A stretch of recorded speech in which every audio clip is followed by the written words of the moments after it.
to that. But let's talk football. The stars aligning for the 4-1 Cowboys. And let me tell you, the offense is humming right along. They've scored 170 points this season. Their most through 5 games since 2007. And Dak, well, he's picked up right where he left off last year. The run game as well, surging. Dallas leads the NFL in rush yards and yards per rush during their 4-game win streak. But here's the thing. The biggest surprise is on D. The Cowboys are the only team that ranks in the top 7 in offense and defensive efficiency this year. Corner Trayvon Diggs has 6 interceptions. Now, you talk about a team that's just really killing it. According to our Football Power Index, they are only 2 games that the Cowboys are not favored in the rest of the season. Week 11 at the Chiefs, Week 13 at the Saints. Dallas currently has a 94% chance to make the playoffs, according to FPI. So I'm not so good at math, but I think that puts them, if that all works out, at 14-3 for the season. I think that's right. I think. Let's bring in our guys, Nico, Jeff Darlington, Dominique here with us. And look, Nick, I'll ask you first. Can the Cowboys maintain this hot start?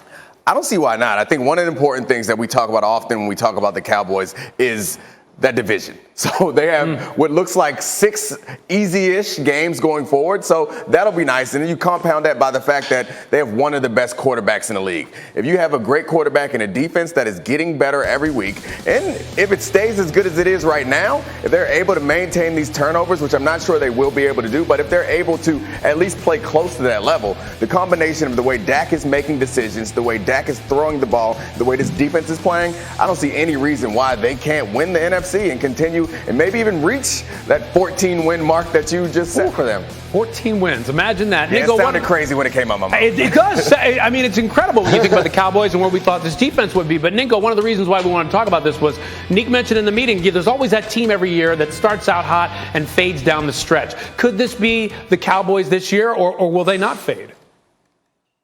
I just want to clarify the Nink and Ninko thing. Sometimes I'm listening. It's confusing. Whoa. Yeah, that's for you, right Ninko. You're right. I gotta work on my vowels.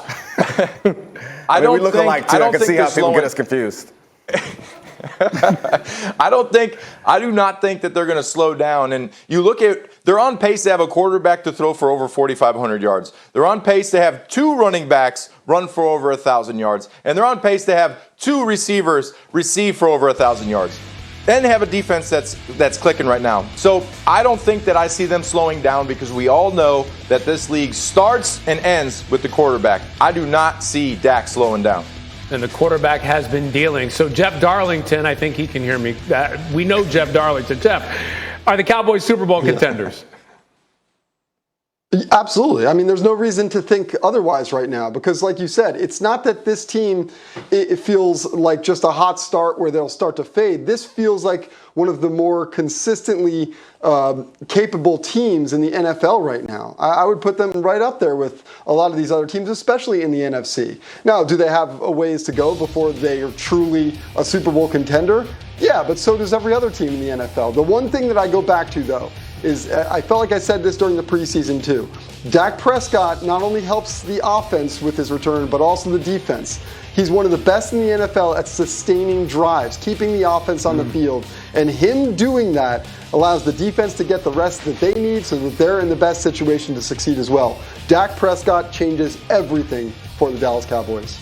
We have said it time and again, so as Dak goes, so go these Cowboys, and that is especially true, it seems, of this year. All right, we'll talk more about this in the next hour. But first, coming up, the NFL hasn't done it in 20 years. Father Time hasn't been able to do it. But can a bum thumb be the thing with us as well? A lot to get to today. Our guys as well, Jeff Darlington, Ninko, everybody ready to go.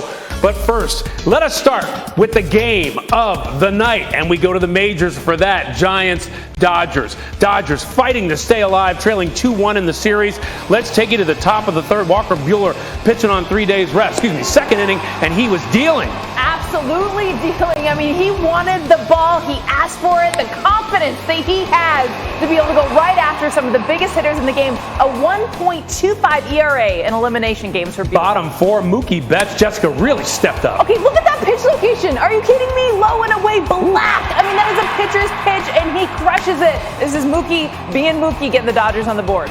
And then top of the fifth, Dodgers leading 4-1, 2 on for Brandon Crawford facing Joe Kelly. Joe Kelly forcing the ground out. He gets out of a jam. The Dodgers still up 4-1. So bottom 8, Dodgers up 5-2, and Will Smith at the plate. There's so many names in this lineup, and one that gets ignored too often is Will Smith. He has been the best power hitter in this lineup. That's right. With all the names that you see coming up huge, with the big one there, that was the hammer for the game. And the Dodgers winners 7-2 to stay alive. And look, in their first ever postseason meeting, the Dodgers and the Giants are going to come down to one game Thursday for a trip to the NLCS. It is the 5th winner-take-all postseason game. Can't wait. MLB history between 100-win teams, and the first since the Astros and the Dodgers in the 2017 World Series. Oh, this is phenomenal. This is what we all wanted out of this series. What was your biggest takeaway from Game 4 for the Dodgers? Yeah, just the offense. I mean, them absolutely exploding with their bats. We saw them get shut out by this Giants team twice within this series. And so when I looked at, first of all, every single batter in this lineup getting on base, the top 4 hitters had 2 hits apiece. I mean, they absolutely exploded, and they needed to. I mean, their backs were against the wall. They wanted to take this series back to San Francisco. They had to make a statement because you know the Giants were going to come knocking, but they didn't even give them an opportunity. And this is just the runs that you saw. I mean, they had more runners left on the base paths, more warning track hits that should have come in for runs. This should have been a rout, 15-0. Incredible. And we all wondered if they could deliver in a clutch game like this because of the way this series has been, and they did just that. So from a big picture perspective, let's step back for a second. What does the back and forth nature of this series tell us? Why is this a 5-game series? One, yeah. like I'm having a hard time. You got pumped, right? Like these are the two. Everyone's talking about how great this series is. Anyone watching these games, it's been amazing. They should not be playing in a division series. You're talking 213 wins between these two teams. They should reseed the teams. When you get to the playoffs, this should be a championship series. Shoot, it should be a World Series game, but we're not going to get that. The point is, I want to see best of 7. We're going to Game 5. Of course we are. This was a difference of 1 game after 162. That's how great both these teams and how even, honestly, they both have been. This is what you live for. I've been watching all these series. This has been the best series of the postseason that we've seen in a long time. I want it to keep going. I think reseeding is the answer in all playoff series, but especially in baseball. Okay, Game 5, Thursday night in San Francisco.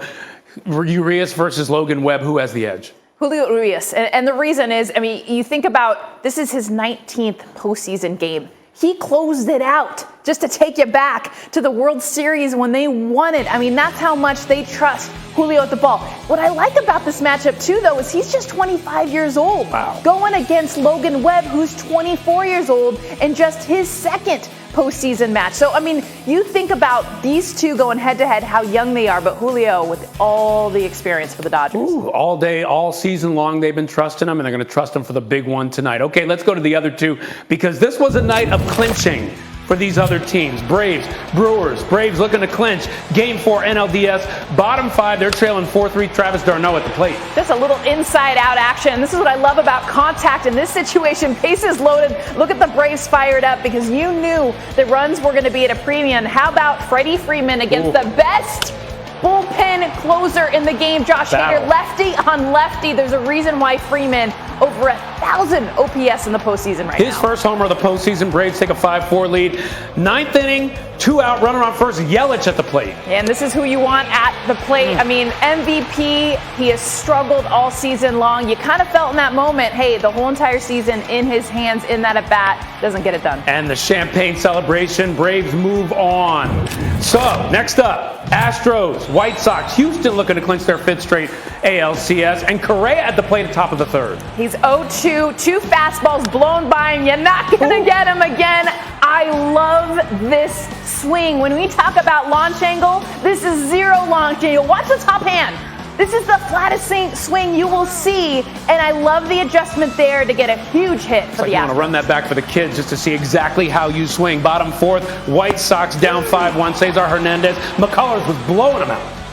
And I love it. He didn't have his best stuff, but he came up big there. And how about Jose Altuve? Talking about getting big. Shortest player in MLB with one of the biggest hits. This was the nail in the coffin to put away the White Sox. And that right there sums up the White Sox season, their playoffs really. The season was great, didn't work out at this point, but the Astros win it. Okay, so at this point, who are you looking at in the next round? Who do you think is sort of the team to watch there? Houston Astros. I mean, this is the team, first of all, everyone wants to hate. Okay, we know the history, but you look at what this team has continued to do. Cheating, not cheating, they flat out rake.